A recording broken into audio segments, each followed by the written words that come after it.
It was supposed to be just another night in Hollywood, a light-hearted, laughter-filled episode of Jimmy Kimmel Live, the kind people watched before bed to shake off the heaviness of the day. But what happened that night between Adam Sandler and Jimmy Kimmel shocked everyone in the studio, millions more around the world. And it wasn't just about jokes or egos. It was about something deeper: pain, humanity, and the invisible scars even comedians carry.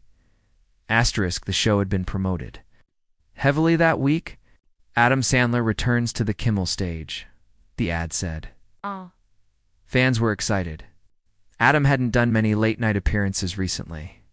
Between his heartfelt performances in films like Uncut Gems and Hustle, he'd taken a step back from the media spotlight. So when he agreed to come on the show, it was a big deal. Asterisk, as the cameras rolled and the familiar music played, Jimmy greeted the audience with his usual wit. The energy was high. The jokes flowed effortlessly. Then came the moment everyone was waiting for. Jimmy introduced Adam with a dramatic "Ladies and gentlemen, the one and only Adam Sandler." The crowd erupted. Adam walked in with that familiar goofy stride, a big smile on his face. He hugged Jimmy and sat down. On the surface, everything seemed fine, but it wasn't. Just minutes into the interview, something felt off.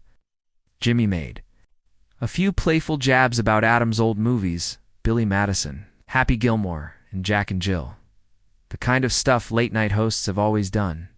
But instead of laughing along, Adam's face tightened.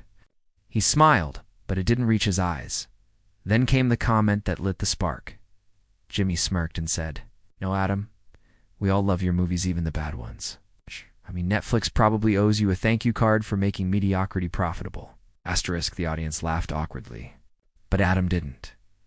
He sat still for a moment, staring at Jimmy, and then said, with a quiet intensity, "You think I don't hear that enough? You think I don't feel it?" The room went silent. Jimmy, clearly caught off guard, tried to play it off. "Come on, man, I'm just joking. You know we all love you." Asterisk, but Adam leaned forward. "You ever think maybe the clown is tired of being laughed at for the wrong reasons?" Now the audience didn't know whether to laugh or clap or just stay quiet. Adam continued, his voice cracking slightly. "I work my heart out. Every film, every role, I give it everything. But every time I show up on a show like this, I'm reminded I'm just the guy with the funny voice. The guy who makes fart jokes. You never asked about my real work. You never asked why I started making movies in the first place." Asterisk. Jimmy looked uncomfortable. "Adam, buddy, we can talk about that. Let's take a break." "Yeah." Asterisk, but Adam wasn't having it. He stood up.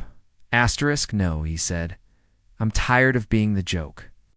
I came here because I thought maybe it'd be different. Maybe you'd see me not the character, not the Sandler from the SNL skits. Me, Adam."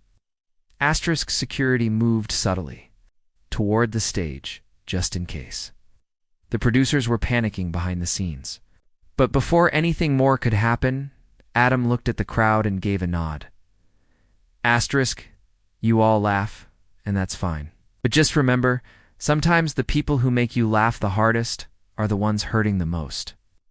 Asterisk, and with that, he walked off the set. Asterisk, the headlines the next morning were ruthless. Adam Sandler melts down on Kimmel. Comedian storms off set after joke goes too far. But something strange happened in the days that followed. Asterisk people started sharing clips of the moment, not mocking it, but empathizing. Fans dug up interviews, old stories, behind the scenes, clips that showed a more serious side of Adam Sandler. They shared quotes from his emotional performance in Uncut Gems, his deeply human portrayal in Hustle, and the loving speeches he gave at award shows. Always speaking about his wife, his daughters, and his late father with tearful gratitude. Asterisk, other actors began speaking out too.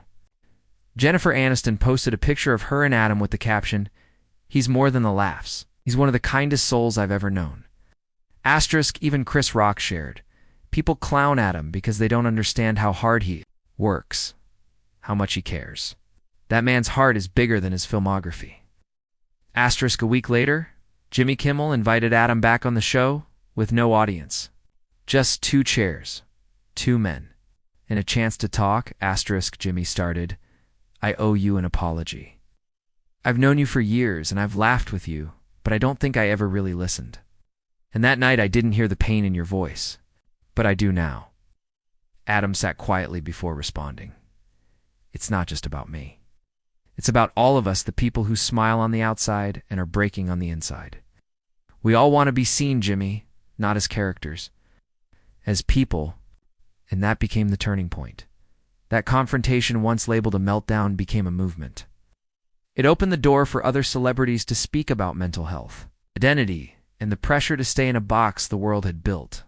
For them, a clip of Adam walking off became a symbol not of anger, but of vulnerability, of reclaiming dignity.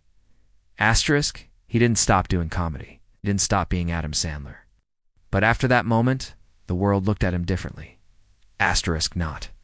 Just as the guy who made us laugh, but the man who had the courage to stand up and say, I'm more than what you see. Asterisk, and maybe that's the message we all need to hear. Behind every joke is a person. And behind every person is a story we may never fully understand, unless we take the time to truly listen. Asterisk, because sometimes the bravest thing you can do, walk away when no one else understands why, and still return with your heart open. Asterisk.